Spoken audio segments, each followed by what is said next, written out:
Ya, Tuhan bisa mati nggak? Tuhan bisa mati? Bisa. Enggak. Kalau Tuhan bisa mati ya udahlah, kiamatlah dunia ini kan. Berhentilah kita bernapas kan begitu. Tuhan bisa mati nggak? Enggak. Yesus Tuhan bukan? Yesus Tuhan atau bukan? Bukan. Oh bukan, oh udah parah lagi kalau jadi kalau Yesus bukan Tuhan, terus kamu menyembah siapa? Tuhan. Tuhan. Jadi Yesus bukan Tuhan.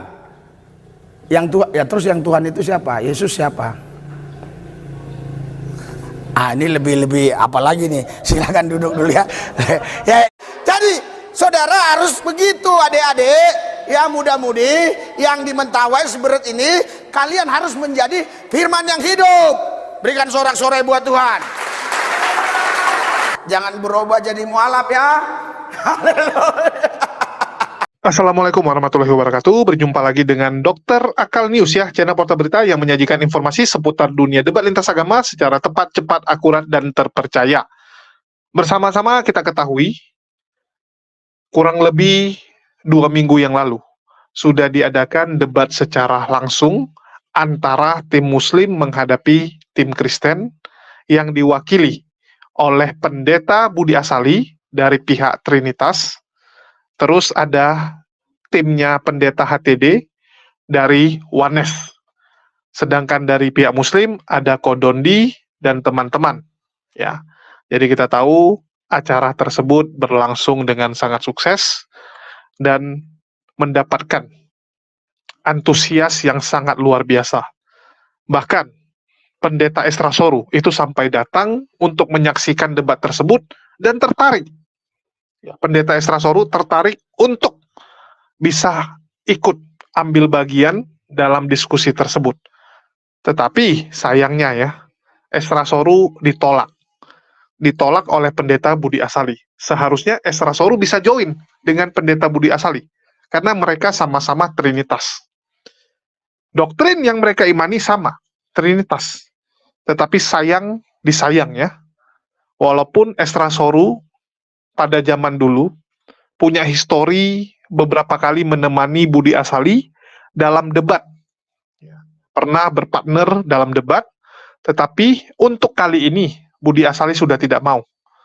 Sudah tidak mau berpartner dengan Esra Soru. Kita juga bingung ya, kenapa seperti itu? Ternyata jawabannya adalah karena gereja Pendeta Esra Soru itu sesat. Di mata Pendeta Budi Asali, gereja Esra Soru sesat. Bukan saya yang bilang ya, Budi Asali yang bilang. Saya kira Bapak ini banyak buku, tapi buku-buku itu buku-buku liberal atau buku-bukunya orang sesat. Dan saya tidak percaya mereka. Saya serius, saya tidak guyonan.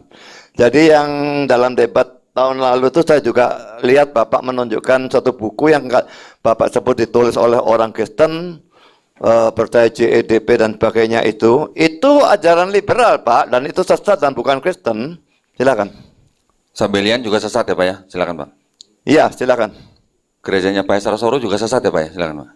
Esra sesat dikit. Oh Pak. dikit. Silakan. Kuat mana ayat Alkitab sama tafsiran dan orang dan sebagainya.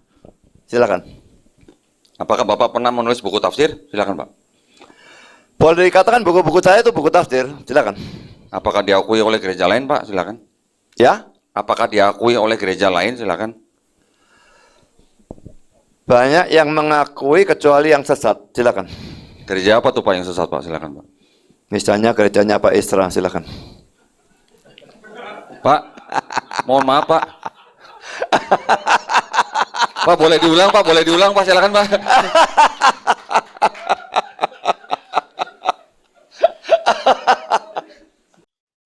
Jadi di mata Budi Asali, Esra Soru punya gereja sesat, sehingga pendetanya pasti sesat juga.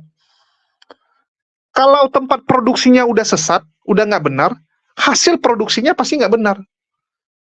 Mesin kalau sudah error, hasil yang diproduksi pasti error. Itu yang ada di otak Pendeta Budi Asali.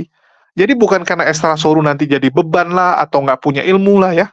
Kan sebelumnya ada yang mungkin berasumsi atau menuduh bahwa Esra Soru ini mungkin jadi beban. Dulu Esra Soru kan pernah bareng nih. Mana tahu dulu dia itu jadi beban doang. Mana tahu dulu dia itu malah merepotkan, nggak pandai debat, nggak ngerti debat, sehingga udah nggak mau. Ya, jadi ada beberapa kan berpikir seperti itu. Tapi ternyata enggak. Budi Asali nggak masalah dengan kemampuan Esra Soru, tetapi yang dipermasalahkan adalah dia ini sesat. Ini yang bahaya. Masa lagi mau menjelaskan ketuhanan, ada orang sesat. Nanti penonton jadi ikutan tersesat, kan bahaya. Itu debat yang terjadi kemarin. Ini cuman prolog ya, penjelasan singkat bagi teman-teman yang belum tahu. Ya, saya cuman merangkumkan apa yang terjadi saat debat di Yogyakarta kemarin. Terus, karena Esra Soru nggak dapat panggung, Pendeta Esra Soru minta untuk bisa berdiskusi atau berdebat nantinya. Tetapi saya cukup ragu debat tersebut bisa terjadi, teman-teman. Saya cukup ragu nih. Saya langsung sampaikan sekarang to the point.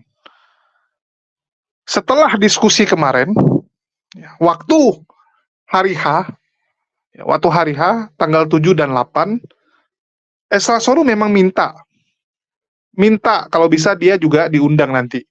Dan itu direncanakan di bulan 5. Karena mulai sekarang sudah tidak bisa lagi. Sudah memasuki tahun politik. Sudah memasuki masa kampanye. Jadi, untuk mengadakan diskusi lintas iman, itu sudah berat izinnya.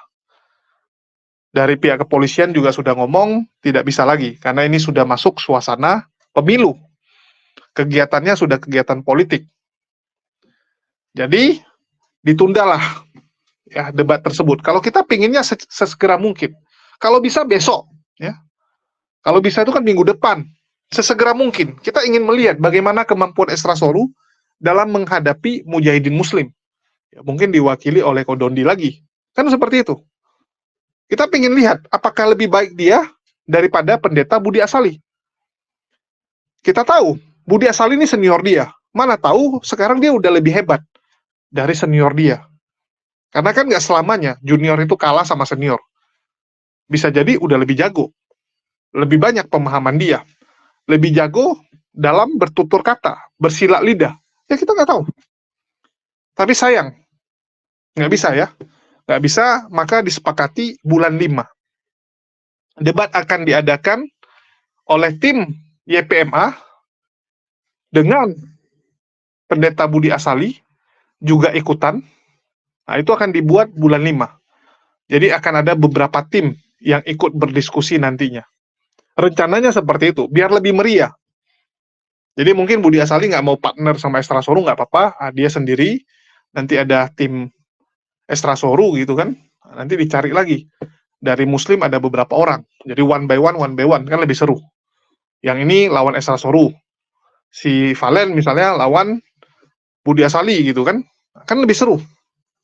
Tetapi, ini yang cukup miris teman-teman. Ya, cukup miris.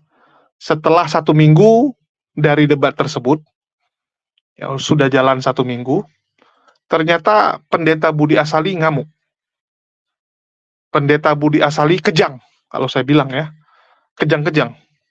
Bahkan terlontar kata-kata umpetan, kata-kata makian.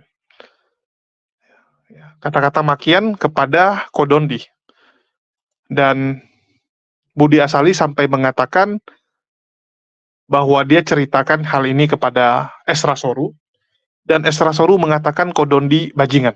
Ya, ini cukup viral dan saya rasa teman-teman tahu, tetapi ini saya lampirkan sebagai bukti lah, supaya jangan nanti dituduh saya pula yang ngarang-ngarang ya. Karena sekarang saya ini dikit-dikit difitnah, dikit-dikit dituduh. Jadi semua harus kita berikan data dengan lengkap. Jadi di sini ada penginjilan yang saya lakukan ya. Tapi saya sekarang mau tunjukkan sesuatu kecurangan yang dilakukan oleh Dondi ya. Bentar, saya saja yang muterkan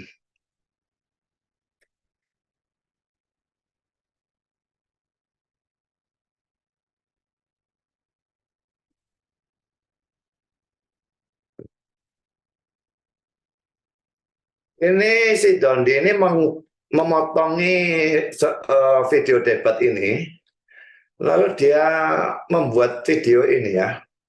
Video ini cuma 59 detik. Kristen mana yang menulis tanah? Ya. Kalau saudara mau cari sendiri dan lihat sendiri, tapi di sini saya sudah download dan saya akan putarkan ya.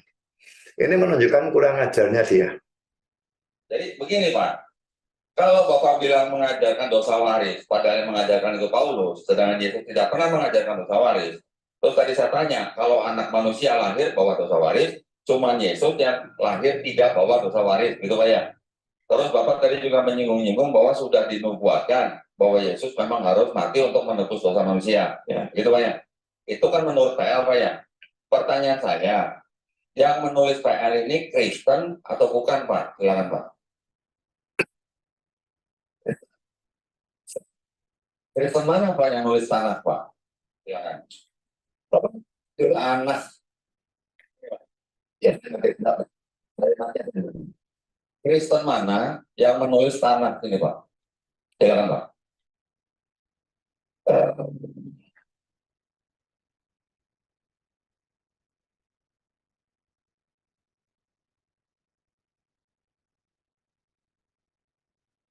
Berhenti saudara. Jadi cuma sampai di situ, di-cut sama dia, dibuat video tersendiri, masuk YouTube.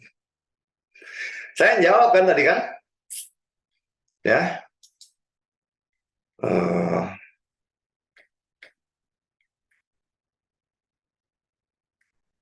Saya bingung kalau saya pindah ke situ nanti. Ya. Saya jawab sebetulnya tadi kan. Saya bacakan Ibrani 11 ayat 24-26 kan tidak salah ya. Dan saya menunjukkan bahwa Musa itu jelas harus disebut sebagai orang Kristen. Dan saya tidak mengada-ada saudara ya. Kalau saudara melakukan pengakuan iman rasuli, 12 pengakuan iman rasuli, gereja yang kudus dan am itu universal ya. Dan ini tidak terbatas pada tempat ataupun waktu.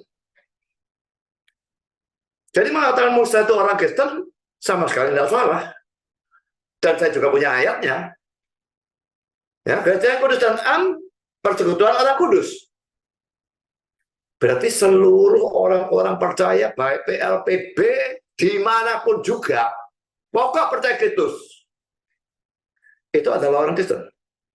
Zaman PL maupun zaman PB tidak membedakan hal itu. Saya memang bisa menjawab yang nulis tanah ya orang Israel atau ya orang Israel lah. Bisa saja saya jawab gitu. Tapi saya memang mau memberikan surprise kepada mereka. Dan surprise ini bukan sesuatu yang salah. Lalu saya tunjukkan Ibrani pasal 11 tadi. Memang ini membuang waktu saya. Tapi ya memang kepingin saya buat pusing mereka.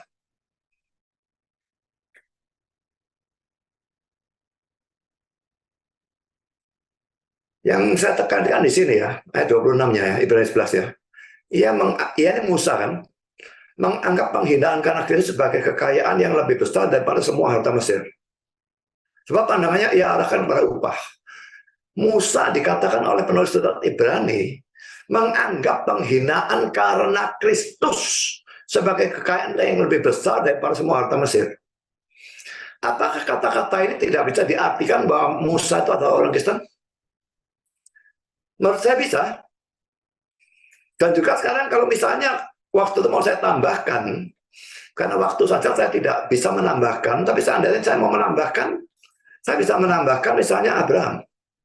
Ya, di dalam ayat 56, nah, saudara bisa baca seluruh konteksnya kalau mau.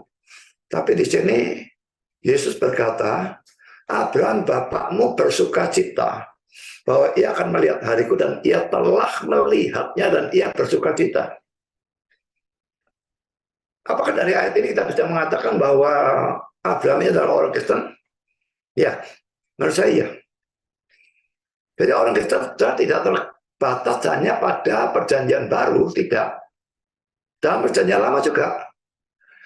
Tapi poin saya pada waktu menunjukkan video potongan dari Don Ditan ini menunjukkan kekurangan ajarannya dia, karena dia cut persis sebelum saya jawab Ibrani 11 ayat 24-26 itu. Jadi seakan-akan pertanyaan siapa orang Kristen yang menurut tanah, saya tidak bisa jawab. Kalau mualaf modelnya seperti itu, lalu bagusnya di mana, saudara?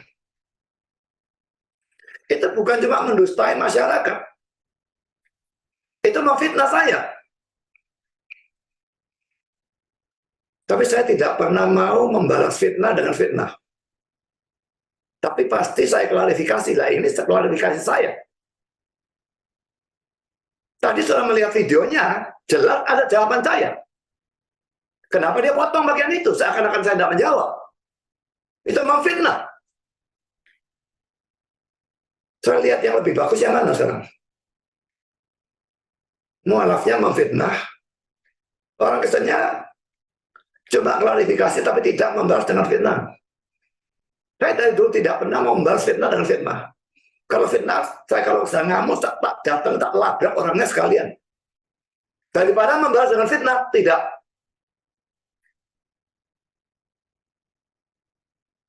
Dan orang-orang, ya, kamrat-kamratnya dia itu bangga-banggakan dia. Padahal modelnya seperti itu, saudara ya. Seandainya Belly atau Chandra Johan ya memotong video seperti itu, nggak usah orang lain yang maki-maki. Saya akan maki-maki, saya akan labrak mereka. Jadi bagaimana mereka dia bisa lakukan hal model seperti itu? Itu hal yang sangat rendah, hal yang sangat busuk. Saya WA akan ke Isra, dan Isra bilang, bajingan orang itu.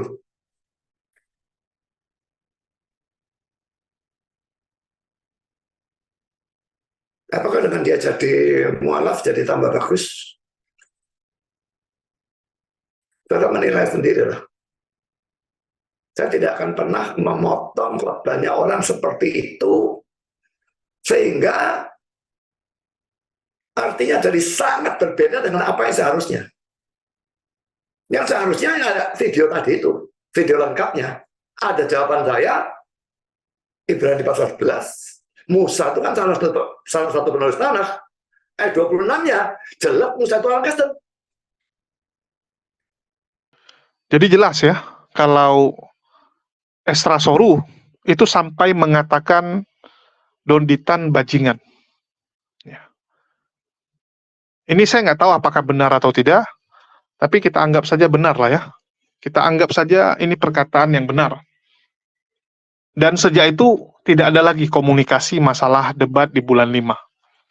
Saya tanya dengan teman-teman di YPMA, saya tanya juga dengan Valen ya, atau Umar si Cahyono, nggak ada kabar.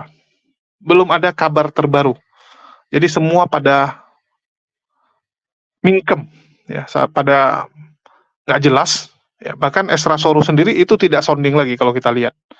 Ya, ini channelnya Esra Soru, teman-teman bisa lihat. Sudah tidak ada pembahasan tentang debat yang akan diadakan bulan 5 nanti. Nggak ada ya. Saya sudah cek, tidak ada lagi. Bahkan Esra Soru tidak mengatakan gitu. Tidak ada membuat satu video yang istilahnya menanggapi debat kemarin, terus ngata-ngatain Don dicurang, atau Don dibajingan, atau apapun lah. Nggak ada ya. Jadi saya agak bingung ini, kok jadi diam, atau mereka memilih, udahlah, malas lagi berurusan. Ya, sudah tidak mau berurusan dengan Kodondi. Bisa jadi kan, kita kadang-kadang sudah kesal, sudah geram dengan seseorang, ya udahlah, jangan lagi lah. Ya, jangan lagi kenal, jangan lagi berurusan dengan orang tersebut. Apakah seperti itu? Ini data analisa saya ya. Data analisa saya bahwa untuk saat ini, pihak dari Esra Soru maupun ya, Kodondi itu sudah kesal. Jadi Esra Soru dan Budi Asali sudah kesal dengan Kodondi. Ya, lebih tepatnya mereka udah geram, merasa tertipu, merasa dari debat tersebut tidak ada menguntungkan pihak mereka. Jadi dari hasil debat itu kan kita tahu Budi Asali ya seperti biasa ya, biaya ditanggung, akomodasi ditanggung, semua ditanggung, tapi harga diri tidak ditanggung. Harga diri kamu yang harus ambil resiko. Dan kita bisa lihat bahwa diskusi tersebut membuat Budi Asali banyak sekali dihina, dihujat oleh teman-teman Kristen sendiri. Dianggap bahwa jawaban dia tidak meyakinkan. Kalau Budi Asali beralasan bahwa dia sudah jawab, tapi video dipotong. Padahal jelas-jelas itu video short. Sedangkan video yang jelasnya, itu padahal masih bisa kita dapatkan. Kecuali nggak ada video debat secara full ya. Ini video debat full ada kok. Kenapa disalahkan? Orang kan bisa nilai, orang bisa lihat. Kan seperti itu. Jadi bagi teman-teman, kalian yang nilai sendirilah. Ini siapa yang baperan? Siapa yang baperan? Jadi di sini saya mau tunjukkan jawaban dari Kodondi. Ya, ini jawaban dari Kodondi ya. Donditan bajingan. Ya, ini Kodondi, astagfirullah, Pak Pendeta mulutnya manis sekali. Pak Pendeta, mohon dibaca. Debat kita sesi 2, tanggal 7 November 2023, pukul 8 sampai 10. Itu disiarkan secara live, dan tim media Bapak sendiri merekam dan menayangkan di channel Budi Asali ya, tanggal 14 November 2023. Video live di channel Donditan dan Gerah Mualaf Jakarta, sampai sekarang masih ada tuh Pak, full video. Ya, artinya videonya full tanpa ada dipotong-potong atau diedit. Sesuai. Dari awal mulai sampai selesai, sesuai. Yang namanya video short di YouTube, itu memang maksimal 1 menit. Tidak bisa lebih. Dan di dalam deskripsi video short itu, juga diberikan link full video. Tenang saja Pak Pendeta Budi Asali. Semua orang yang menonton video debat kita, sudah tahu kok Bapak menjawab pertanyaan saya. Dan semua orang tahu, jawaban Bapak yang menulis Tanak adalah Musa. Ya, jadi Pak Pendeta Budi Asali mengatakan bahwa kitab Tanak itu ditulis oleh Musa. Diketawain oleh Kodondi. Ingat Pak Budi Asali, kasihilah musuhmu. Dan ingat juga ini Pak, Efesus 4:29. Janganlah ada perkataan kotor keluar dari mulutmu, tetapi pakailah perkataan yang baik untuk membangun, di mana perlu supaya mereka yang mendengarkan beroleh kasih karunia. Efesus 5 ayat 4. Demikian juga perkataan yang kotor, yang kosong atau yang sembrono, karena hal-hal ini tidak pantas, tetapi sebaliknya ucapkanlah syukur. Kolose 3 ayat 8. Tetapi sekarang, buanglah semuanya ini, yaitu marah, geram, kejahatan, fitnah, dan kata-kata kotor yang keluar dari mulutmu. Buat jemaatnya Pak Pendeta, yang mengirimkan link video short itu ke Pak Budi Asali, mohon ini juga disampaikan ya. Semoga Tuhannya Abraham, Musa, Yesus, dan Muhammad, semoga damai beserta mereka memberkati Pak Pendeta Budi Asali. Diberikan kesehatan, panjang umur, dan hidayah. Amin. Salam Donditan ya. Jadi inilah jawaban dari Kodondi terhadap statement yang dibuat oleh Pendeta Budi Asali. Dan sudah tidak ada lagi tanggapan dari Budi Asali, dan mungkin Budi Asali merenungkannya. Ya, dia merenungkannya. Yang pertama, kalau dia terus marah-marah, terus maki-maki, itu tidak bagus juga untuk image dia, untuk reputasi dia. Orang akan mencap dia sebagai pendeta yang emosian, pendeta yang tidak bisa mengontrol dirinya, dan itu tidak bagus untuk jemaat dia, ya, tidak bagus untuk pelayanan dia. Itu akan jadi blunder. Sedangkan dia masih emosi sebenarnya. Menurut saya dia masih emosi. Cuman mau nggak mau ya sudahlah, diam saja lebih baik. Jadi dia sedang mencoba melatih kesabaran untuk memilih diam, tidak menanggapi Kodondi. Itu yang pertama. Terus yang kedua, saya meragukan bahwa dia akan mau melanjutkan debat, mau hadir di diskusi berikutnya, apalagi tim dari JCC itu punya rencana bulan depan melaksanakan debat dengan Budi Asali, tetapi debatnya itu nggak di hotel, tapi sewa villa aja. Jadi bukan judulnya debat, tapi diskusi santai lah, atau seminar, ya, atau seminar. Tapi sampai detik ini tidak ada jawaban. Ya, saya tanya kepada teman-teman, dikatakan belum ada jawaban, artinya apa? Saya lihat Budi Asali masih ngamuk. Ya, menurut saya ini Budi Asali masih ngamuk, sehingga berat lah, ya berat diskusi ini bisa terjadi. Karena orang kalau udah emosi, mau gimana? Coba saya tanya teman-teman, orangnya lagi emosi, ya, lagi ngamuk, mau gimana diadakan? Begitu juga dengan Esra Soru. Saya lihat Esra Soru ini sudah melihat dampak dari debat yang dilakukan oleh teman-teman dia. Dia melihat bahwa terjadi perubahan. Diskusi sekarang beda dengan zaman dulu. Kalau zaman dulu, ya, kita lihat zaman dulu masih bisa. Masih bisa mereka ngeles kiri, ngeles kanan, putar sana, putar sini, jawab sana, jawab sini gitu kan. Kenapa? Dulu media nggak seperti sekarang. Kalau sekarang nih media ini kan agresif sekali. Kamu bikin blunder, wah habis kamu digoreng. Habis digoreng sama netizen, dibikin VT berjilid-jilid. Jadi sekarang benar-benar kita tuh harus jaga ya, jaga semua jangan sampai tergelincir. Begitu kamu jatuh, wah semua akan fotoin kamu. Bahaya. Apalagi tim muslim nggak seperti dulu. Kita harus akui tim muslim sekarang jauh lebih siap. Kalau dulu kan media dikuasai mereka. Literasi, data-data mereka yang pegang. Tim muslim datanya nggak selengkap sekarang ya. Zaman dulu nggak selengkap sekarang data tim muslim.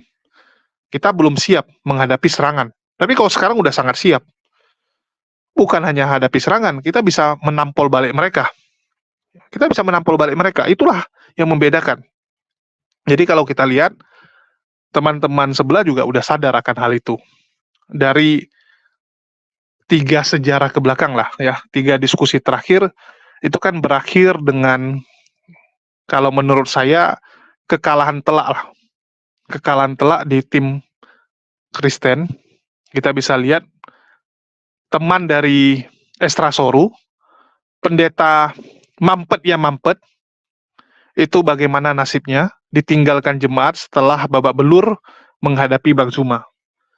Udah ditinggal jemaat, dimaki-maki sama orang Kristen sendiri, malunya nggak ketahan, sampai sekarang masih diingat-ingat sama orang ya, bagaimana memalukannya dia. Kan artinya hasilnya negatif. Terus sekarang dia lihat Budi Asali punya nasib. Tentu saja Esra Soru nggak mau jadi korban berikutnya ya. Nggak mau bernasib sama dengan mereka. Dia masih punya jemaat yang banyak. Esra Soru tuh jemaatnya banyak loh. Dia salah satu pendeta besar di NTT, di Kupang. Ngapain dia ambil resiko? Berhasil menang pun, ya, artinya bukan menang karena mereka punya agama benar, enggak ya, bukan itu, tapi kemampuan dalam berdiskusi. Karena debat ini kan bukan masalah materi kamu benar atau tidak, tapi bagaimana kamu meyakinkan orang, bagaimana kamu mengalahkan orang secara psikologisnya kamu bisa kalahin dia. Jadi kalau kita bicara Budi Asali, itu sudah babak belur. Kalau Esra Soru ini kan apakah mau dia bernasib sama? Esra Soru ini kan nggak bodoh. Ya, Esra Soru ini pendeta besar teman-teman. Menang nggak jadi apa-apa, cuma dapat tepuk tangan, cuma dianggap sebagai pahlawan. Kalau kalah kehilangan semua. Ngapain? Ngapain gitu kan? Sedangkan sekarang Esra Soru juga sudah kenyang. Badannya tambah gemuk. Ya. Pelayanannya bagus. Dia terkenal. Ngapain ambil resiko hadapi Kodondi? Cobalah.